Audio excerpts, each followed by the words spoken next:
Assalamualaikum warahmatullahi wabarakatuh. Perkenalkan, nama saya Rio Saputra dari Fakultas Ekonomi Universitas Andalas, jurusan Ilmu Ekonomi, BP 191054-3008. Pada pertemuan kali ini saya akan membahas materi tentang persamaan difference order yang lebih tinggi. Jadi secara tegas dikatakan, persamaan difference order kedua adalah persamaan yang melibatkan ekspresi yang disebut difference kedua, yaitu pasangan waktu diskret dari simbol d pangkat 2 per dt pangkat 2 merupakan suatu instruksi untuk mengambil difference kedua sebagai berikut. Ya, bisa dilihat sendiri sih rumus-rumusnya. Jadi difference kedua dari yt dapat ditransformasi ke dalam jumlah suku-suku yang melibatkan dua periode waktu yang lamban.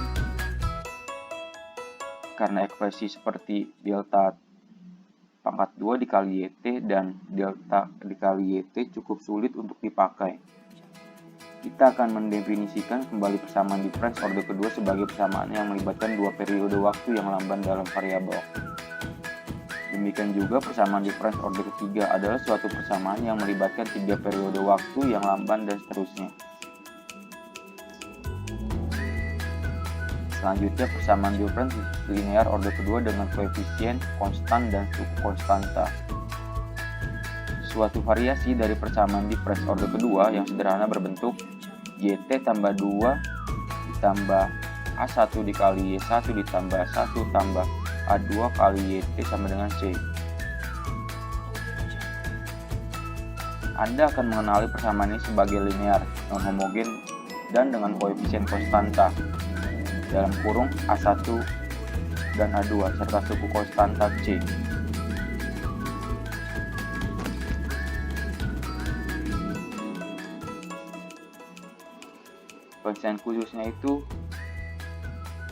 Penyelesaian khusus YP yang menggambarkan tingkat equilibrium intertemporal dari Y dan fungsi komplementer YC yang menyatakan penyimpangan dari equilibrium untuk setiap periode waktu. Penyelesaian khusus yang didefinisikan sebagai setiap penyelesaian persamaan yang lengkap kadang-kadang dapat diperoleh cukup dengan mencoba penyelesaian dari bentuk YT sama dengan K dengan mensubstitusikan nilai konstanta Y ini ke dalam. Yang kita dapatkan yakni K ditambah A1 kali K ditambah A2 kali K sama dengan C, dan K sama dengan C per 1 ditambah A1 ditambah A2. Jadi, selama 1 tambah A1 tambah A2 tidak boleh sama dengan 0. Integral khususnya adalah YP sama dengan K sama dengan C per 1 tambah A1 ditambah A2. Dalam kasus seperti ini, A1 tambah A2 tidak boleh sama dengan min 1. Selanjutnya contoh pertama. Carilah penyelesaian khusus dari YT tambah 2 dikurang 3Y T tambah 1 ditambah 4Y pangkat T sama dengan 6. Di sini kita mempunyai A1 sama dengan min 3 dan A2 sama dengan 4 dan C sama dengan 6. Karena A1 tambah A2 tidak boleh sama dengan min 1, penyelesaian khusus dapat diperoleh sebagai berikut.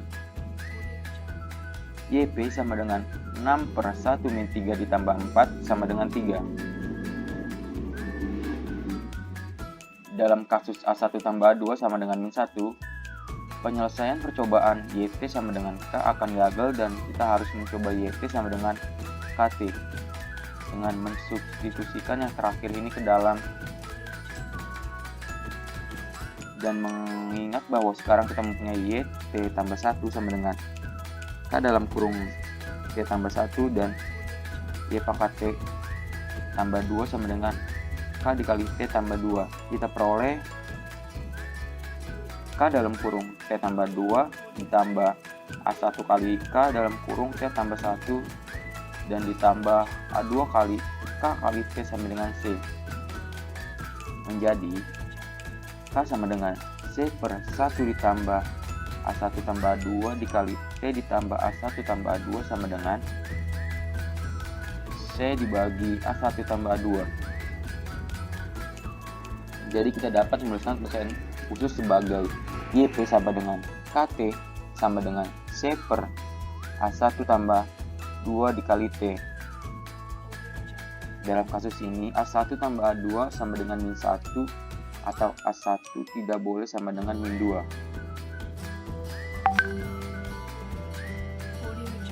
Selanjutnya fungsi komplementer. Untuk mendapatkan fungsi komplementer, kita harus memusatkan perhatian pada persamaan yang disederhanakan, seperti YT tambah 2 ditambah A1 dikali Y1 tambah 1 ditambah A2 dikali YT sama dengan 0. Pengalaman kita dengan persamaan diferensial order pertama telah mengajarkan bahwa ekspresi AB pangkat T memainkan peranan utama dalam menyelesaikan umum atas persamaan seperti itu. Oleh karena itu, mari kita coba penyelesaian dari bentuk YT sama dengan AB pangkat T, yang secara alami menyatakan bahwa YT tambah 1 sama dengan AB T tambah 1, dan seterusnya. Sekarang merupakan tugas untuk menentukan nilai A dan B, dengan mensubstitusikan penyelesaian percobaan ke dalam persamaan menjadi AB pangkat T tambah 2 ditambah A1 dikali AB pangkat T tambah 1 ditambah A2 kali AB pangkat T sama dengan 0. Sesudah mencoret faktor umum menjadi B pangkat 2 ditambah A1 kali B ditambah A2 sama dengan 0. Persamaan kuadrat ini yaitu persamaan karakteristik atau yang didapat dibanding dengan memiliki dua akar karakteristik. Bisa dilihat hasilnya menjadi B1, B2 sama dengan min A1 kurang lebih akar A1 pangkat 2 dikurang 4A pangkat 2 per 2, dimana yang masing-masing dapat diterima dalam penyelesaian AB pangkat T. Dalam kenyataan, B1 dan B2 keduanya akan muncul dalam penyelesaian umum dari persamaan diferensi yang homogen, karena seperti dalam kasus persamaan diferensial, penyelesaian umum ini harus terdiri dari dua bagian yang bebas secara linear, masing-masing dengan konstanta arbitrer pengalinya sendiri. Tiga situasi mungkin dapat dijumpai dalam hubungannya dengan akar karakteristik, tergantung pada ekspresi akar kuadrat dalam. Anda akan mendapatkan bahwa ini sangat serupa dengan analisis persamaan diferensial order kedua.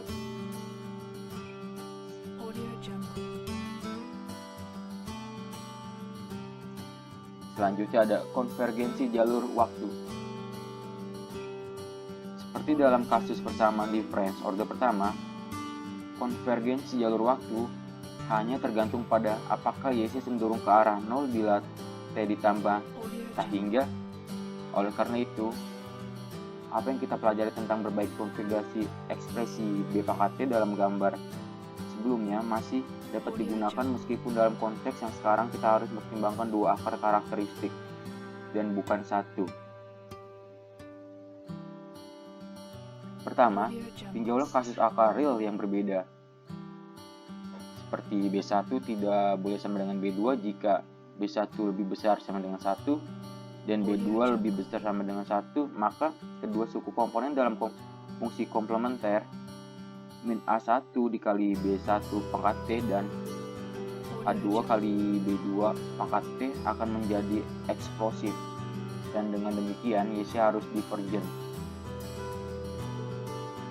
Dalam kasus sebaliknya, B1 lebih kecil dari 1 dan B2 lebih kecil dari 1, kedua suku dalam YC akan konvergen menuju ke 0 bila T naik sampai tak terbatas, dan demikian juga YC. Bagaimana jika B1 lebih besar dari 1 tetapi B2 lebih kecil dari 1? Terbukti bahwa suku A2B2 pangkat T cenderung mati, sedangkan suku lainnya cenderung menyimpang dari 0. Selanjutnya A1B1 pangkat T akhirnya akan menguasai keadaan dan membuat jalur divergen. Mari kita sebut akar dengan nilai absolut yang lebih tinggi sebagai akar dominan. Jadi tampak bahwa akar dominan G1 yang benar-benar menentukan bentuk jalur waktu. Paling tidak terhadap konvergensi atau divergensi yang terakhir. Ini benar-benar merupakan kasus yang kita bisa menyatakan bahwa jalur waktu akan konvergen. Apapun kondisi awalnya yang mungkin terjadi jika dan hanya jika akar dominan lebih kecil dari 1 dalam nilai absolutnya. Berikutnya analisis konvergensi penyelesaian dalam contoh 3 dan 4 sebelumnya. Untuk contoh 3 penyelesaiannya adalah YT sama dengan 3 ditambah min 2 pangkat T ditambah 4T, di mana akar masing-masingnya bisa dilihat adalah 1 dan min 2. Dan terdapat equilibrium yang bergerak 4T, akar dominannya menjadi min 2 dan jalur waktu adalah divergen. Untuk contoh 4, bisa dilihat penyelesaiannya YT sama dengan A3 dikali min 3 pangkat T tambah A4 dikali T dikali min 3 pangkat T ditambah 1/4. Dan di mana B sama dengan 3, kita juga mempunyai divergensi.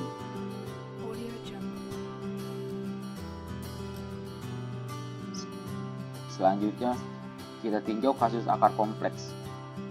YC sama dengan R pangkat T dikali A5 cos T ditambah A6 sin T.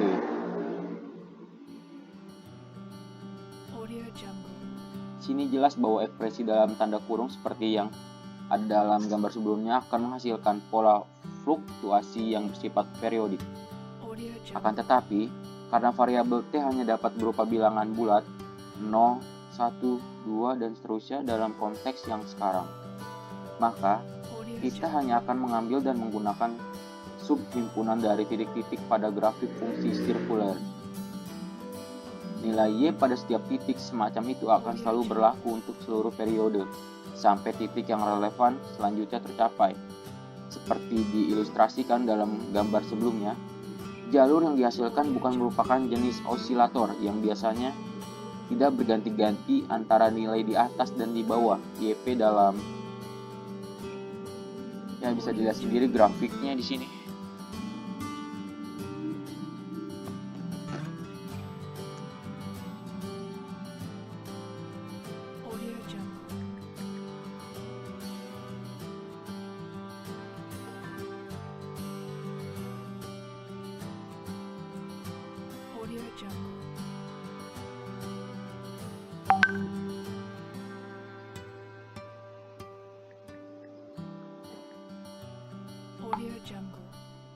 Selanjutnya yang kedua itu ada multiplayer simulation model interaksi akselerasi.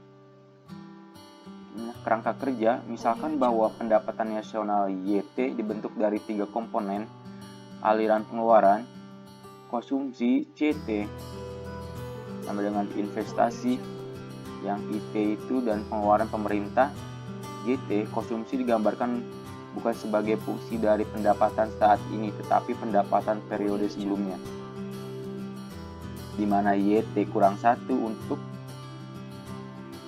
penyederhanaan. Diasumsikan bahwa CT proporsional secara sempurna terhadap YT-1 investasi yang merupakan variasi induk, merupakan fungsi kecenderungan pengeluaran konsumen. Tentu saja melalui investasi induk ini prinsip akselerasi tersebut masuk ke dalam model. Secara khusus kita asumsikan IT memikul suatu rasio tetapi terhadap pertambahan konsumsi. Secara khusus delta C T-1 sama dengan, bisa dilihat sendiri bentuknya, komponen ketiga, GT, di lain pihak, dianggap eksogen dalam kenyataan ketika akan mengasumsikan sebagai suatu konstanta dan menanaminya dengan G0. Asumsi-asumsi ini dapat diterjemahkan ke dalam himpunan persamaan-persamaan seperti berikut. Bisa dilihat sendiri.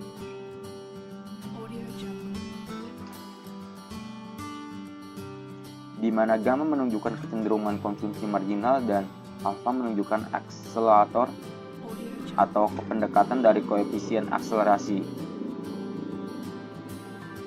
Perhatikan, Jika investasi induk dihilangkan dari model, maka yang tersisa adalah persamaan difference order pertama yang mengandung proses multiplier yang dinamis. Tetapi dengan dimasukkannya investasi induk, kita mempunyai persamaan difference order kedua yang melukis interaksi antara multiplier dan akselerator.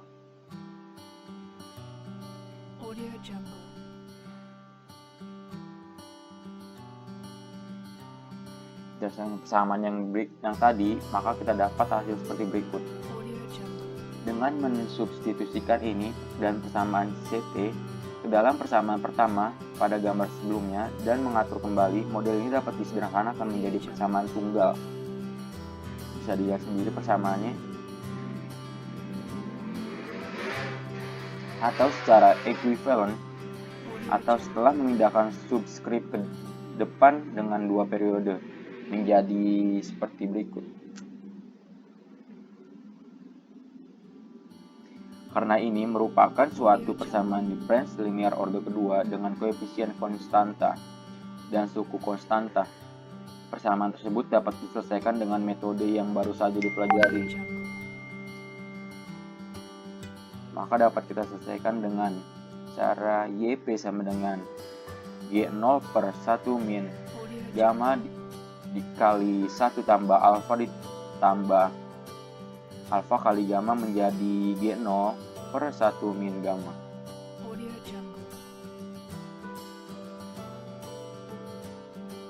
Perhatikan bahwa ekspresi 1 dibagi 1 min gamma hanya merupakan multiplier yang akan berlaku jika tidak ada investasi induk. Jadi G0 dibagi 1 min gamma yaitu pengeluaran eksogen dikalikan multiplier akan memberikan equilibrium pendapatan Y, dalam arti bahwa tingkat pendapatan ini memenuhi kondisi equilibrium pendapatan nasional sama dengan total pengeluaran.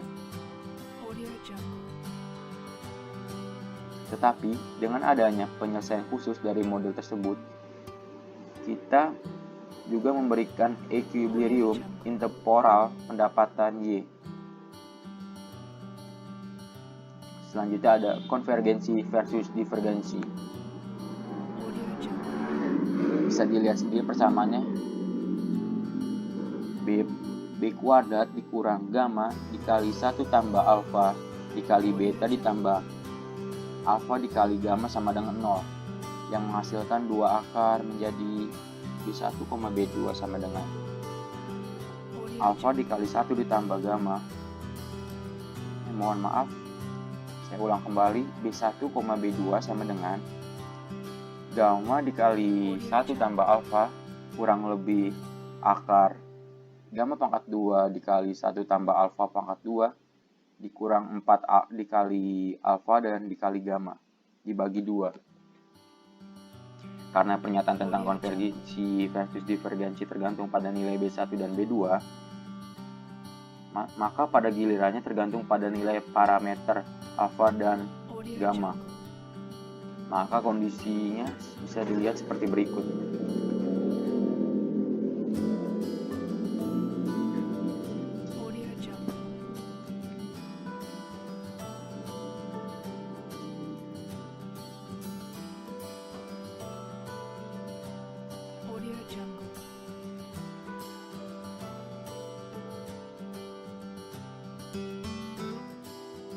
Selanjutnya, konvergensi dan divergensi harus dinyatakan dalam bentuk nilai alfa dan gamma. Untuk mengerjakan ini, kita dapat menggunakan kenyataan bahwa dua akar karakteristik selalu dihubungkan satu sama lain dengan dua persamaan berikut. B1 tambah B2 sama dengan gamma dikali 1 ditambah alfa, B1 dan B1 kali B2 sama dengan alfa dikali gamma. Berdasarkan dua persamaan tersebut, kita dapat mengobservasi bahwa 1 min B1 dikali 1 min B2 sama dengan 1 min B1 tambah B2 ditambah B1 kali B2 menjadi 1 min gamma dikali 1 tambah alfa ditambah alfa kali gamma sama dengan 1 dikurang gamma. Mengingat spesifikasi model bahwa 0 lebih kecil dari gamma dan gamma lebih kecil dari 1. Atau gamma lebih besar dari 0 dan gamma lebih kecil dari 1. Maka perlu untuk membebankan pada kedua akar kondisi.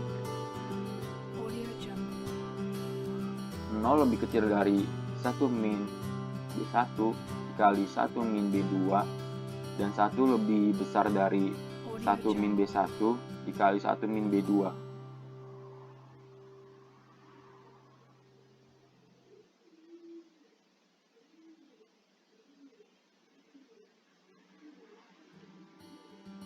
Sekarang mari kita periksa pernyataan tentang konvergensi pada kasus pertama, di mana akar-akarnya adalah real dan berbeda. Karena menurut asumsi alfa dan gamma keduanya positif, menjelaskan pada kita bahwa B1 kali B2 lebih besar dari 0, yang menyatakan bahwa B1 dan B2 memiliki tanda aljabar yang sama. Selanjutnya, karena gamma dikali 1 tambah alfa lebih besar dari 0,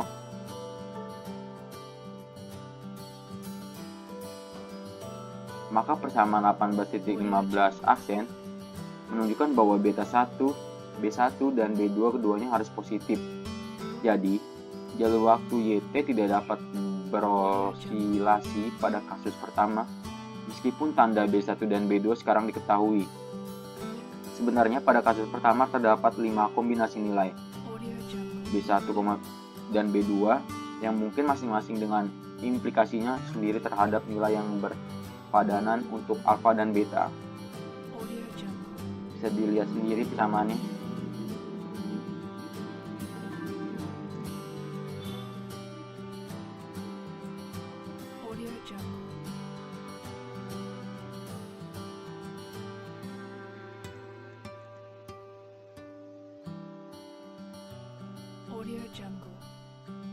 Berikut ada tabel kasus dan subkasus dari model Samuelson.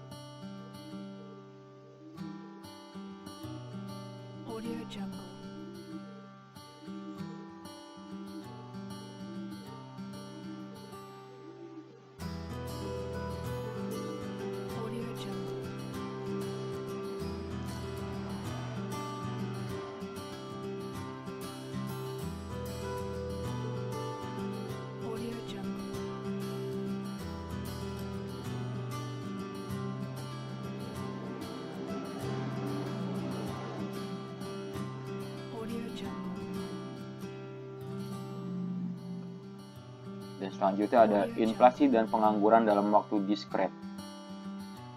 Interaksi antara inflasi dan pengangguran yang telah dibahas sebelumnya dalam kerangka waktu kontinu dapat juga diterapkan dalam waktu diskret. Dengan menggunakan asumsi-asumsi ekonomi yang pada dasarnya sama, kita dapat menggambarkan dalam bagian ini bagaimana model tersebut dapat diformulasikan kembali sebagai suatu model persamaan difference.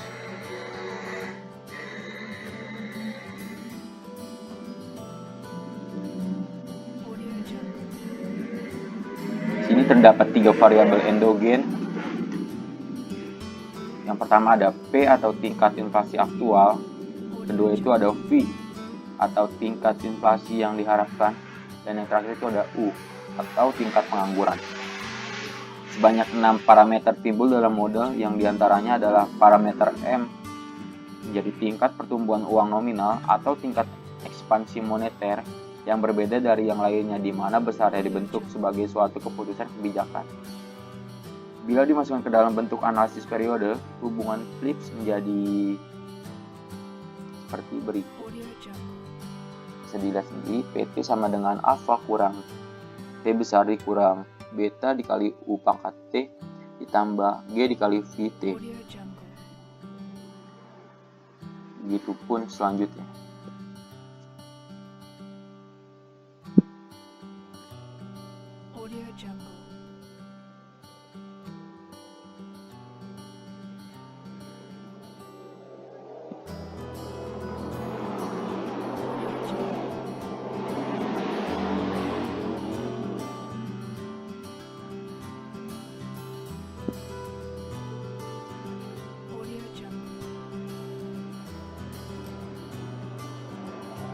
Berikutnya persamaan difference dalam P. Sebagai langkah pertama dalam analisis atas model yang baru ini, kita coba lagi untuk menyederhanakan model tersebut menjadi satu persamaan dengan satu variabel. Misalkan, variabel tersebut P. Dengan demikian, kita akan memusatkan perhatian pada gambar sebelumnya atau persamaan sebelumnya, akan tetapi karena persamaan sebelumnya tidak seperti dua persamaan lainnya, tidak dengan sendirinya menggambarkan pola pertumbuhan, maka tergantung pada kita untuk membentuk pola tersebut. Ini dilakukan dengan mendiferensikan PT, yakni dengan mencari difference pertama dari PT sesuai dengan definisi seperti berikut. Delta PT sama dengan, bisa dilihat sendiri. Dua langkah terlibat di sini. Pertama, kita geser subskrip waktu dalam persamaan yang tadi maju satu periode untuk mendapatkan hasil seperti berikut.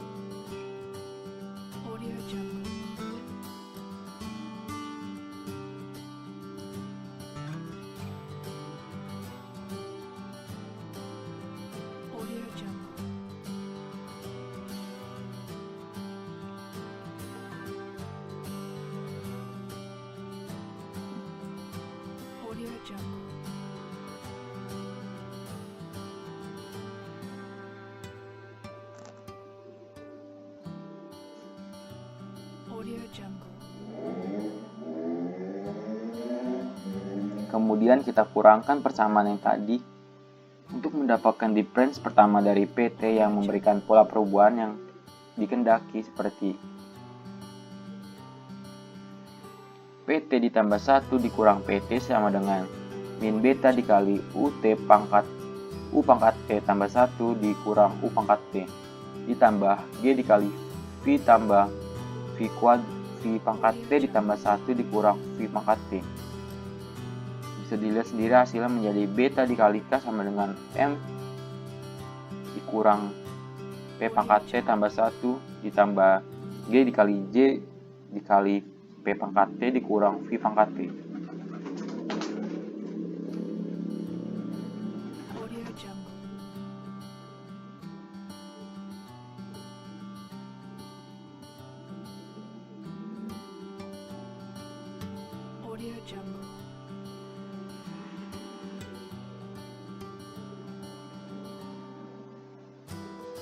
Dengan mensubstitusikan ke dalam persamaan 18.21 dan mengumpulkan suku-sukunya, kita peroleh persamaan 18.23. Bisa dibaca sendiri persamaannya. Tetapi sekarang timbul suku U pangkat T yang harus dihilangkan. Untuk melakukannya, kita selisihkan persamaan 18.23 untuk mendapatkan suku UT tambah 1 dikurang UT. Dan kemudian menggunakan persamaan 18.20 untuk menghilangkan yang terakhir. Hanya setelah proses substitusi yang agak panjang ini kita dapat mendapatkan persamaan difference yang kita kehendaki dalam variabel P saja, yang bila dinormalisasi memiliki bentuk seperti berikut. Bisa dilihat sendiri persamaannya di 18.24.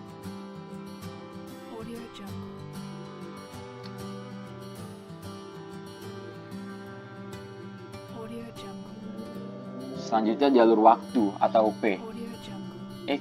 Equilibrium intertemporal nilai P yang diberikan oleh integral khusus persamaan 18.24 adalah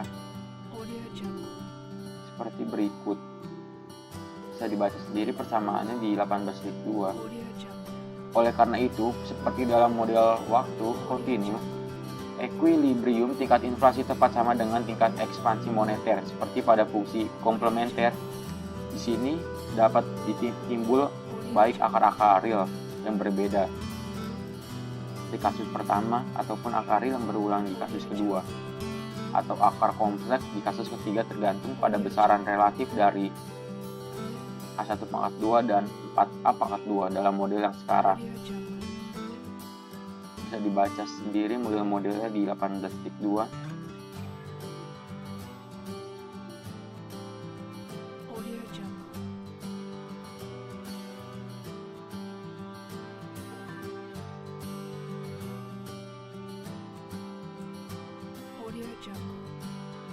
Di sini kita dapat mempunyai kasus ketiga.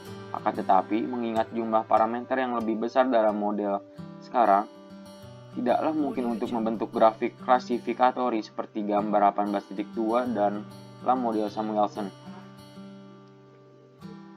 Meskipun demikian, analisis konvergensi tetap dapat berjalan seperti halnya dalam bagian 18.2 secara khusus. Kita ingat kembali dari gambar 16.6 bahwa dua akar karakteristik B1 dan B2 harus memenuhi dua hubungan seperti berikut. Jadi lihat sendiri persamaannya di 18.26 dan 18.26 aksen.